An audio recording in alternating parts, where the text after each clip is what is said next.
What does it feel like to have your child ripped from your arms, knowing you may never hold them again?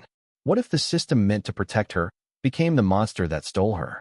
In the heart of California, one mother faced that nightmare, and the scars never faded.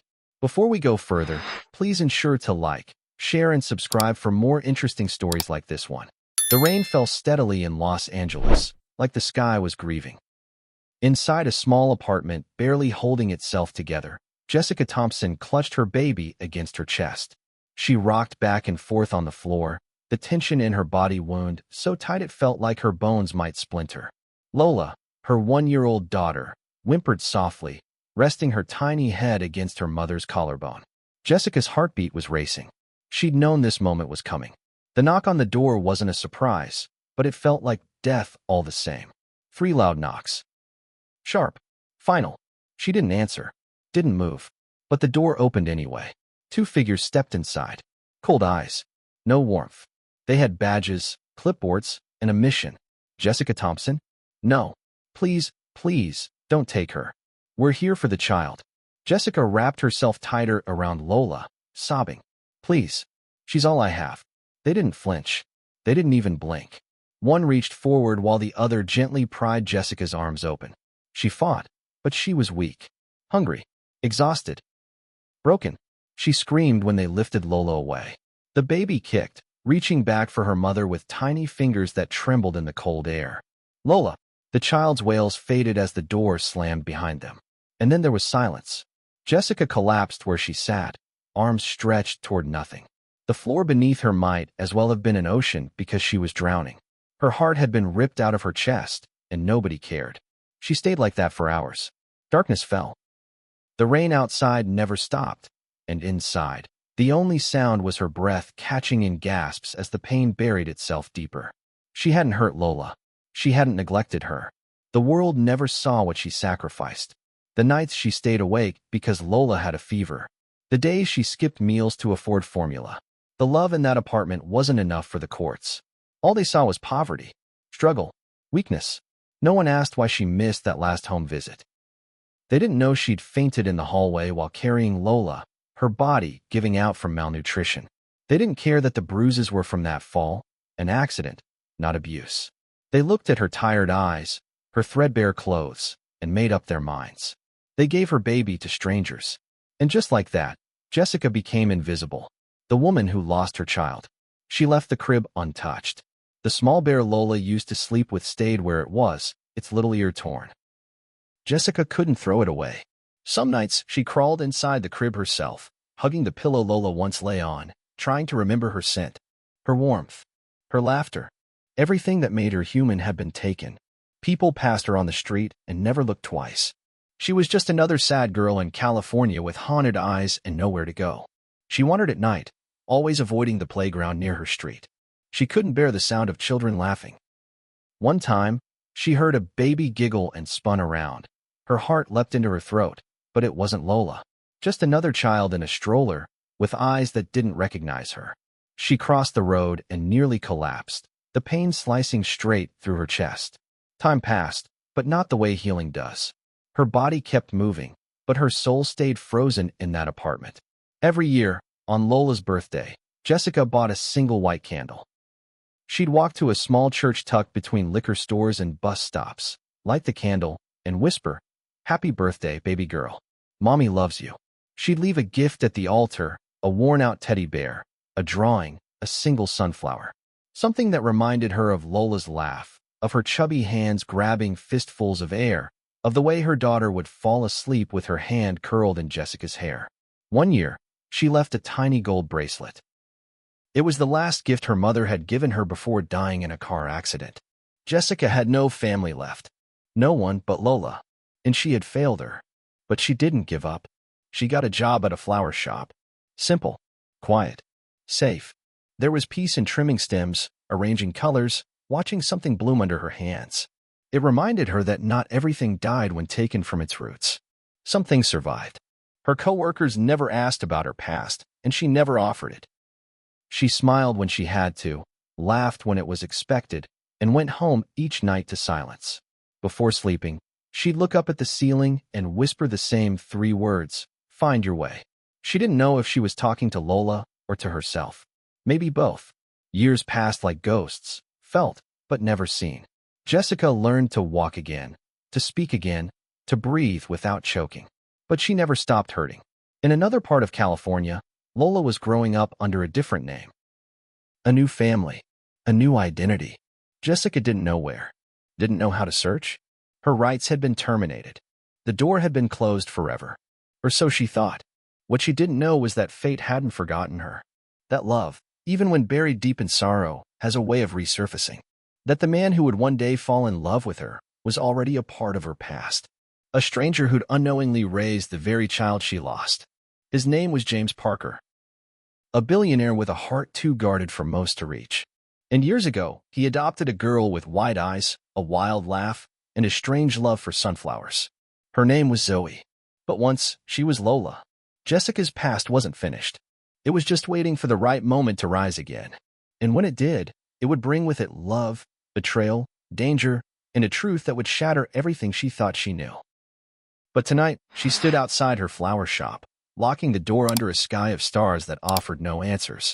Just the hum of the city, just the whisper in her heart. Find your way. Can two broken souls, torn by time, grief, and secrets, accidentally find the one thing neither believed in anymore? Love? And what if that love is built on a past neither one sees coming? 7 years had passed. The rain no longer bothered Jessica the way it used to. She barely noticed it now, even when it soaked her shoulders as she unlocked the door to her flower shop. Rain was just water, nothing like the storms she'd already lived through. The shop sat on the quieter side of Los Angeles, a modest escape from the city's chaos. Inside, it smelled of lilies and eucalyptus, a scent that calmed her nerves and kept the memories at bay. Jessica trimmed stems, arranged petals, and listened to classical music on an old radio. Her hands had learned to create beauty, even when her heart remained locked in winter. She was no longer the girl who screamed in the hallway as strangers carried her baby away. That version of her had been buried beneath years of silence, pain, and the quiet discipline of surviving. Now, she was just Jessica, the florist, the one with tired eyes and a soft voice. No one asked her about her past, and she didn't volunteer it. People respected her distance. Until the day everything changed. It happened in seconds. She'd stepped out to toss away a box of withered roses when a high-pitched scream froze her in place. Across the street, a child had broken free from her nanny's grip and was now sprinting into the road, directly in front of an oncoming black SUV. Jessica dropped the box. Time slowed. Tires screeched. Without thinking, she lunged forward. She reached the girl just in time, sweeping her small frame into her arms and rolling them both onto the sidewalk. The vehicle slammed its brakes, barely missing them. A second later, and it would have ended differently. The nanny shrieked, running to them. The little girl clung to Jessica, her chest heaving in sobs. Her arms wrapped tightly around Jessica's neck, trembling. Jessica held her close, heart racing. "You're safe now. You're okay," she whispered, more to herself than the girl. Then she heard the footsteps. Firm, controlled, heavy with purpose. A tall man in a tailored charcoal suit stormed across the street, his face tight with fear. His sharp jaw was clenched, eyes cold and wild at once. "Zoe," he called out. The girl turned. "Daddy." Jessica slowly stood, still holding her, as the man approached. He took Zoe into his arms and held her fiercely. "Are you hurt?" She shook her head, still clinging to Jessica's sleeve. The man turned his gaze to Jessica. Those eyes, gray, unreadable, locked onto hers. "You saved her." Jessica simply nodded. "I don't even know what to say," he said, his voice rough, like it hadn't been used for comfort in years. "Thank you." She didn't expect anything. She was already backing away. But then Zoe looked at her again, really looked, and tilted her head. "You remind me of someone," she whispered. Jessica froze. It was the way she said it, like it came from somewhere deeper than memory, like a thread pulling through time. Jessica gave her a gentle smile, masking the strange chill climbing up her spine. Maybe I just have one of those faces. But something in Zoe's eyes didn't agree. The man extended a hand. "I'm James Parker." Jessica hesitated before shaking it. "Jessica."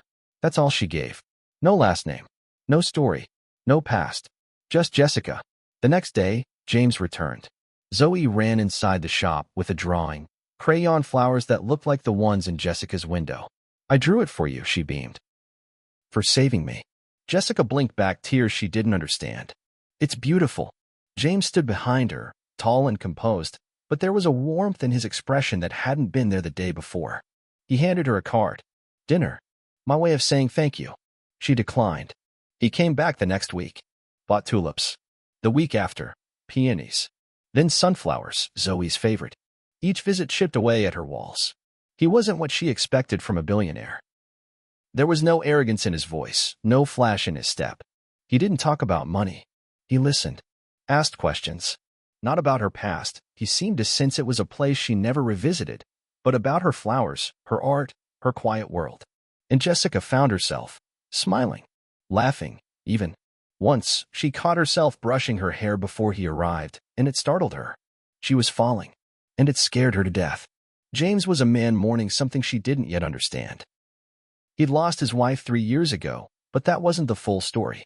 The pain behind his eyes felt older, deeper. Zoe had softened him, but something inside him still refused to heal. Maybe that's what drew him to Jessica. 2 broken hearts. No promises. Just the gentle gravity of shared sorrow. 3 months passed. Jessica found herself at his estate for dinner. Then again. Then every weekend. Zoe adored her. She'd sit next to Jessica during dinner, braid her hair on the patio, ask her questions that no one else dared. Once, during a rainy afternoon, Zoe curled up beside her on the couch and whispered, "Sometimes I feel like I knew you before." Jessica's hand trembled as she tucked a strand of hair behind Zoe's ear. Maybe you did. Because sometimes. Jessica looked at Zoe and saw shadows of a baby she once held. The way she tilted her head. The sound of her giggle. The small birthmark behind her left ear. But it couldn't be. Could it? Jessica shook the thought from her mind. It was too cruel to hope. Too dangerous. And yet, the feeling grew stronger with every passing day. James proposed under an oak tree in his vineyard. It wasn't flashy. Just quiet. Sincere. I never thought I'd love again, he said. But you make the silence bearable. You brought light into this house again. Into Zoe's life. Jessica didn't answer right away. The wind danced between them. Her heart thudded. Then she whispered, yes. Not out of desperation. Not for money. But because, against all odds, love had crept back into her bones. She became Mrs. Parker 6 weeks later. The wedding was small, elegant, and full of emotion. Zoe stood beside her in a white dress, clutching her hand during the vows. At the reception, Zoe leaned in and whispered, "You're my mommy now." Jessica smiled, but a tear slipped down her cheek. If only she knew. Or did she? That night, after the guests had gone and the candles had burned low, Jessica stood alone in the garden. She looked up at the stars, trying to make sense of the ache in her chest. She had everything she thought she'd never have again: love, a home, a child calling her mommy. But what if this was more than a second chance? What if it was her daughter? She didn't know how to ask, how to confront James without unraveling everything they'd built. But her instincts screamed louder each day. Zoe, Lola, could they be the same? The thought haunted her, followed her into sleep, wrapped itself around her heart like a question too dangerous to answer. And yet, it was only the beginning, because secrets don't stay buried, especially not ones written in blood, in birth certificates. If your past was locked behind a golden door, would you dare open it? The Parker estate stood like a fortress of forgotten things. An architectural marvel in the California hills, all glass and cold stone, towering over the valley like it was hiding something. Jessica had lived in it for months now, and yet, it never truly felt like home. Not because of the grandeur or the history it whispered, but because sometimes, the walls felt like they were listening. Late one evening, as the last orange rays of sunlight died behind the mountains, Jessica was walking past Zoe's room when she heard it. A lullaby. Soft, melodic, haunting. Her footsteps froze. The tune floated down the hall like a ghost drifting through air. Her heart pounded. It wasn't just any lullaby, it was the lullaby. The one she used to sing to Lola, night after night, even when they barely had food, even when the power had been cut and the rats scratched at the windows. Only she knew that tune. She entered Zoe's room slowly, expecting to find a toy or a music box. But the room was empty. The sound had stopped. Zoe's sketchbook sat open on the bed. Drawings filled the pages, nothing unusual, until she turned to the last one. It was a picture of a woman with long, dark hair. Eyes soft but tired. Holding a baby wrapped in a striped blanket. The exact blanket Jessica had sewn from her old college sweater when Lola was born. Zoe had never seen that blanket. Jessica touched the drawing with trembling fingers. Her breath came shallow. Something was happening here, something beyond reason. She showed the sketch to James that night. His reaction was unreadable. She probably saw it in a dream, he said too quickly, avoiding her eyes. James, that lullaby. She drew me. That's me holding Lola. How is that even possible? He poured himself a drink instead of answering. Jessica watched him closely. His posture had shifted in recent weeks, more restless, more guarded. He stayed late at work. His phone buzzed often with messages he refused to explain. The warm smiles had cooled, his touch more distant. Walls were going up where love had once bloomed. That night, long after everyone had gone to bed, Jessica stood in the hallway again. No music, no sound, just silence, until she noticed the faint glow under James' study door. He never let her in there. Compelled by something stronger than fear, she crept down the hall and pushed the door open just a crack. Empty. Stacks of paper littered the desk. Her eyes scanned the room, then paused on the drawer. Locked. She hesitated, then remembered the spare key hidden in the vase behind the fireplace James had once told her casually, assuming she'd never need it. Her hand trembled as she unlocked it. Inside, only one folder. Yellowed at the edges. Labeled in thick black ink, Adoption. She pulled it out, heart hammering in her chest. The first page was enough. Name of child, Lola Grace Thompson. New name, Zoe Parker. Date of adoption, March 15, 2018. Biological mother, Jessica Marie Thompson. The paper slipped from her hands. Her knees gave way, and she collapsed to the floor, sobs erupting from the core of her being. She clutched the paper like it was Lola herself, like the ink and dates could somehow rewind time. Her baby. Her little girl. Here. All this time. In this house. And James, he had known. He'd known and said nothing. Zoe's adoption. James's dead wife. The cold glances. The lullaby. The drawing. Everything made sense now, too much sense. Footsteps. She scrambled to her feet, wiping tears hastily as James entered the room. His face turned pale the moment he saw the folder in her hands. You lied to me, Jessica whispered, voice trembling but sharp. You took my daughter and never told me. James stepped forward, eyes pleading. I didn't take her, Jessica. I saved her. Her eyes blazed. You saved her? From me? I didn't know who you were when I adopted her. They said you were unfit, that the mother had disappeared. When I realized who you were, after we met, I was terrified. I didn't know how to tell you. I didn't want to lose you. Or her. But you did know, she choked. You knew, and you let me marry you. You let me live under the same roof as my daughter without telling me. I was waiting for the right time. There was never going to be a right time, she hissed. Silence filled the room like a tomb. Jessica looked at him, truly looked, and saw the cracks beneath his polished exterior. This wasn't just betrayal. It was desperation, grief, guilt, the secrets of a man who had once thought he was doing the right thing, until love complicated everything. I don't even know who you are, she said quietly, stepping back. You're her mother, Jessica, James whispered. She needs you. We need you. Jessica clutched the paper tighter. Her world had collapsed before, 7 years ago, in a filthy apartment as the state stole her baby. And now, again, in a mansion of gold, betrayed by the man she had come to trust. But this time, she wasn't powerless. She turned to leave, her voice steady. You don't get to decide when the truth comes out. Not anymore.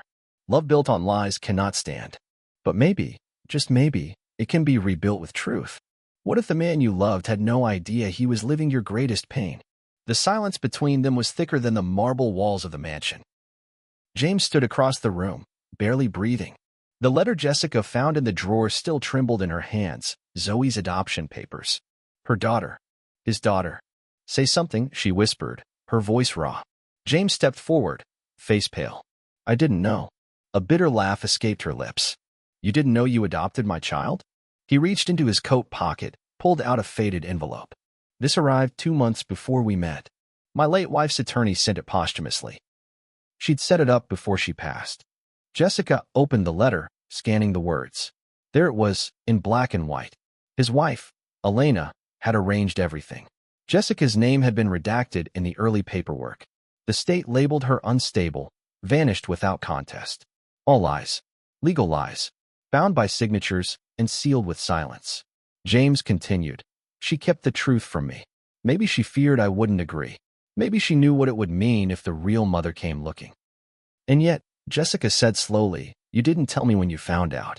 I was going to, he said, his voice almost breaking. I was trying to find the right way. But by the time I knew, I loved you. And I was scared of losing Zoe, of losing you. Jessica backed away. You still betrayed me.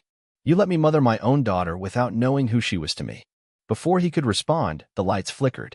A sudden chill swept the room. James looked up. Power surge? But Jessica's eyes were on the window. A shadow moved. That night, she found her car door scratched. The next morning, a flower pot smashed on the porch. Coincidence, she told herself. Until a note appeared in her garden. You were never supposed to come back. Her fingers went cold. She showed it to James. His brow furrowed. Maybe it's a sick prank. But Jessica knew that handwriting. It was from someone she once escaped. Years ago, there was a man. A tenant in the building she'd lived in during Lola's first year. Friendly at first, too helpful, too kind. Then came the late-night knocks. The messages. The way he watched her through the peephole. She'd reported him once. A warning was issued. But no charges stuck. He vanished after Lola was taken, and Jessica had buried the memory. Until now. She visited the station, but the file was gone. Records from that building fire were destroyed, the clerk told her. Fire? She repeated. Yes. Apartment complex burned down 5 years ago. The pieces didn't add up. She called her old neighbor, Mrs. Dean, the one who had held Lola while she filed complaints. I remember that man, the woman whispered on the phone. Tall. Scar across his hand. He asked about you even after you were gone. Said you owed him. Jessica's blood ran cold.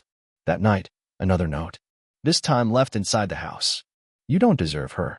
You lost her once. Walk away, or lose her again. She didn't sleep. Instead, she watched over Zoe like a hawk. The child had no idea danger was drawing near, circling their home like a predator. James hired security. Cameras. Alarms. But Jessica felt eyes where there were none. Then came the break-in. They found nothing missing. No prints. But Jessica's childhood locket, the one she wore in a box on her nightstand, had been moved.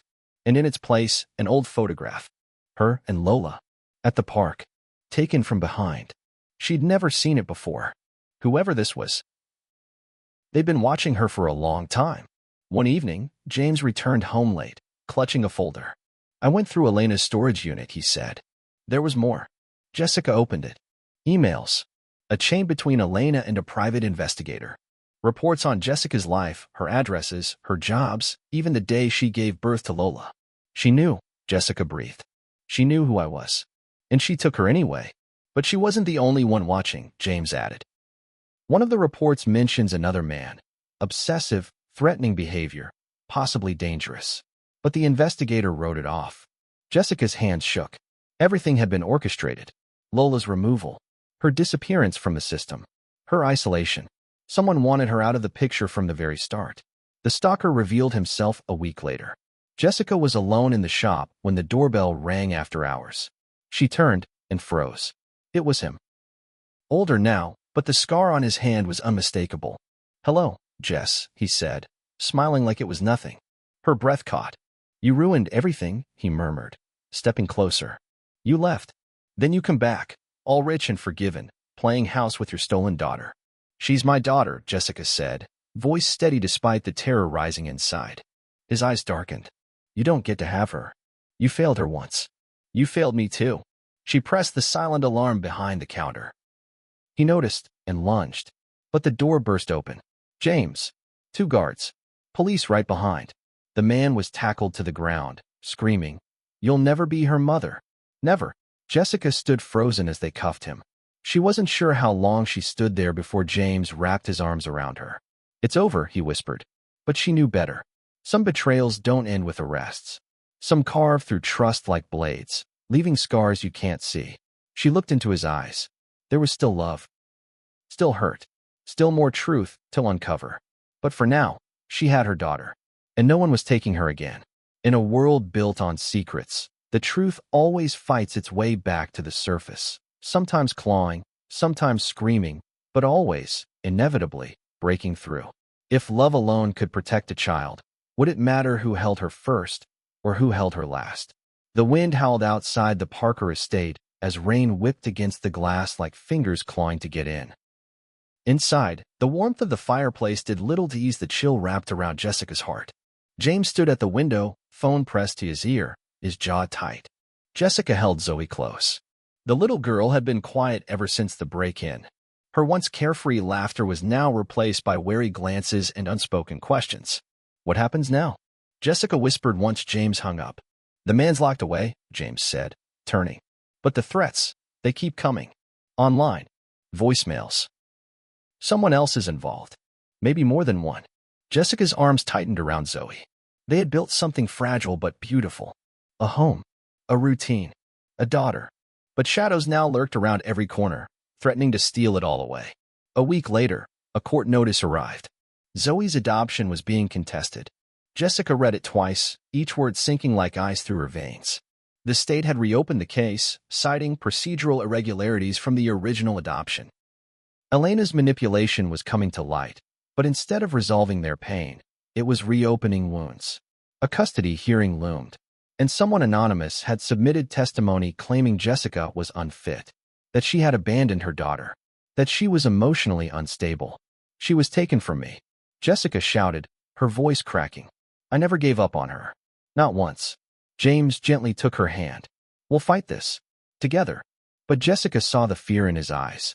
Courts didn't always see love. They saw paperwork. Nights became sleepless.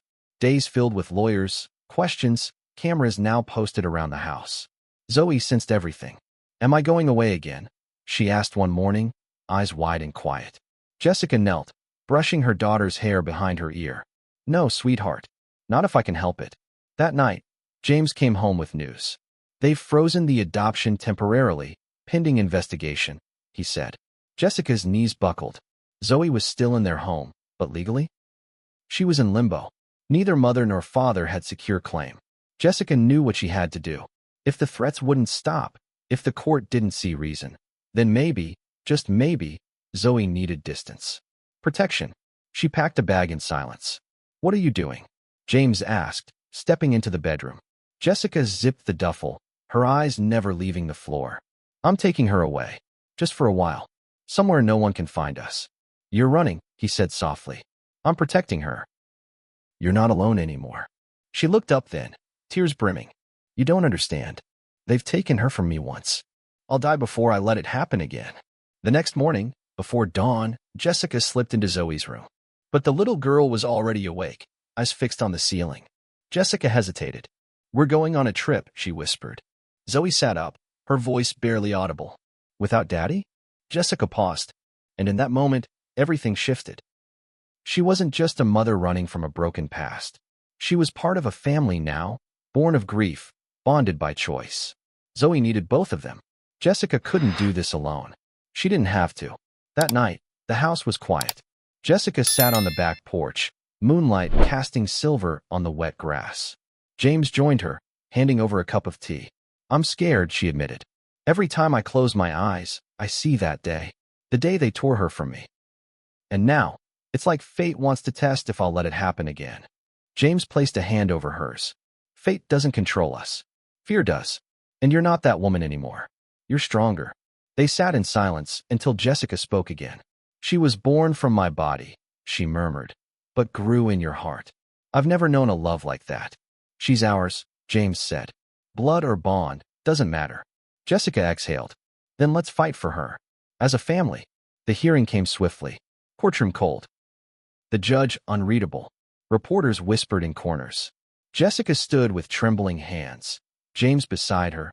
Zoe's small drawing tucked into her coat pocket. 3 stick figures labeled Mommy, Daddy, and me. The state questioned everything. Jessica's mental health after Lola's removal. Elena's hidden actions.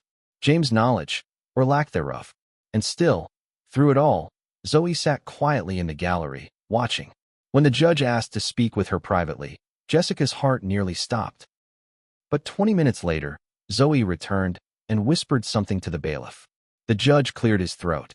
"Children don't often articulate complex truths," he said. "But this child knows one thing for certain. She is loved. Deeply. Fiercely. Equally. He turned his gaze to Jessica. Motherhood isn't just birth. It's presence. Sacrifice. Devotion. And with the bang of his gavel, the custody was upheld. Jessica's knees buckled again, but this time, she fell into relief. Later that night, Zoe crawled into bed between them. Jessica kissed her forehead and whispered, "You were born from my body, but grew in his heart. You are loved in every way." Zoe smiled, snuggling closer. In that still moment, Jessica felt it. The storm had passed. Not forever, but long enough to breathe, to hold, to heal. Because sometimes, the families we fight for aren't the ones we start with, but the ones we choose to never lose again. The sky softened from navy to lavender as the first light of morning kissed the quiet edges of the Parker estate. Birds stirred in the trees.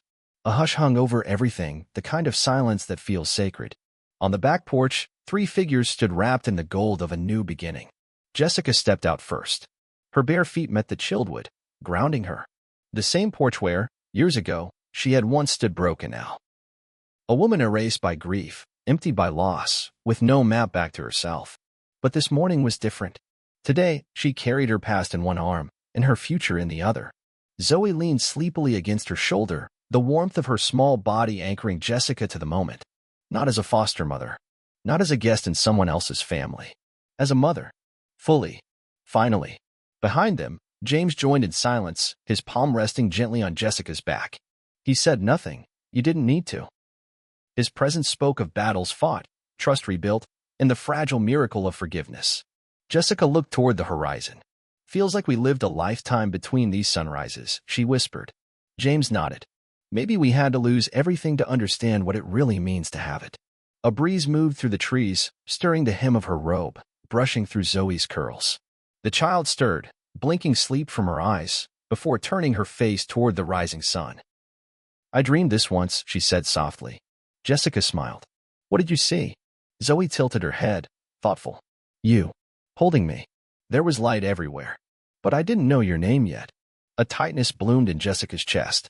Her throat ached with the weight of too many years lost. You know it now, she said, brushing a kiss onto Zoe's forehead.